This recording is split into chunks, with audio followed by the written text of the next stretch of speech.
Service finally being live, I welcome everybody who is joining the Lost Ark family. Hello, my name is Wolkie, and I am making YouTube content as well as streaming every now and then on Twitch.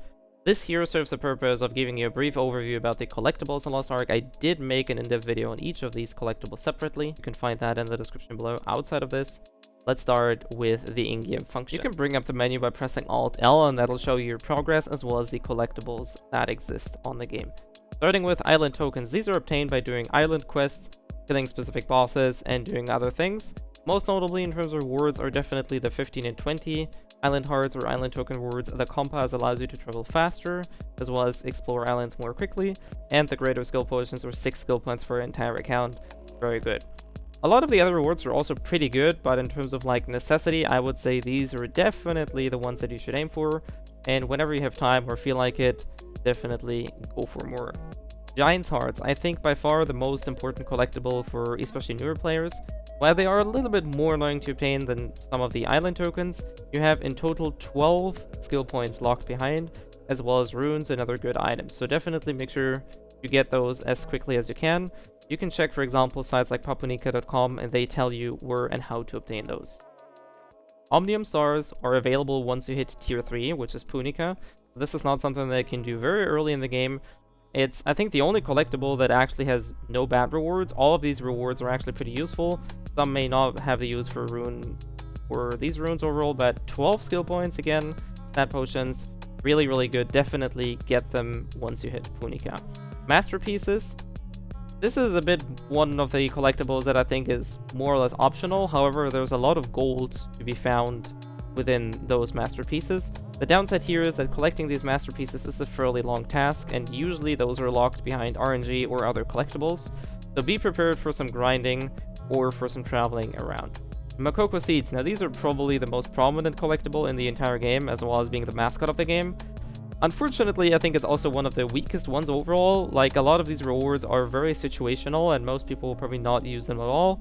However, there is some stuff like kindness potions, stat potions, a new ship, sailors, so it's not completely bad, but I would say if I had to rank them in terms of importance, it's probably the second or third least important collectible. However, some people like it. Be prepared, there's over 1,200 Mokokos in the game, so it's definitely a long-term goal. Ignea Tokens are obtained for completing adventure books. In case you don't know what adventure books are, I suggest checking out, like I said, papunica.com or some of my other videos. In terms of rewards, I think the biggest reward here is the skill potion here for 8 and the Bifrost Tree. Those are really good rewards. Arguably, the card can also be useful for some of you if you plan to use the deck, but in my opinion, those are the two most important ones here. Keep in mind that Ignea tokens are very difficult to get, not because it requires you to do something very hard, but a lot of these things cannot be brute forced and are probably to be done in a matter of a couple weeks, maybe months for a lot of people. So don't be afraid if you can't get those tokens in a day or two. This is definitely by far the collectible that you're most likely going to take the most time on. World Tree Leaves are a purely life skill orientated collectible. You get those by doing life skills in various activities throughout the world of Arkesia. Rewards. If you are a big life skiller, then this Faint Ore Charm acts as a booster to your life skills, pretty good, and you can upgrade that further the longer you go down. Outside of this, I think this is probably, if you're not into life skills, you don't really have to worry about this, but if you are into life skills, or even like only semi into life skills, I think this does actually benefit you. Last but not least, we have Sea Bounty, which are sea missions that you get or can find by completing certain tasks on maps that you can find. Now, it's sort of like the counterpart to the masterpieces, just that we have a lot of silver coins or coffers here. For example, you can see that there's a lot of silvers here and 2 million silvers here. Also, there are some sailing stuffs, which makes sense because this is bound around sailing, as well as other good collectibles. While it might not be as obvious to a lot of people, I think this is actually very good to focus in the long run because you can get sailors for these tiers of the abyss.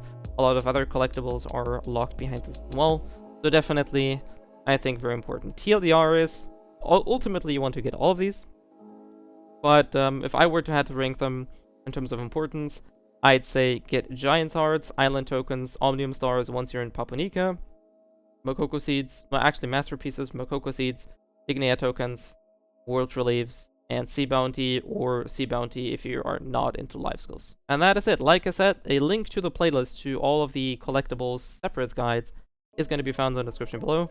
Outside of this, I do hope this was helpful. I also stream every now and then, so feel free to check out the social media links in the description below.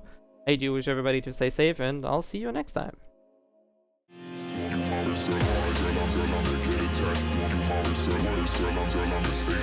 You want me to take you back, you want me to take you back, you want me to take you back.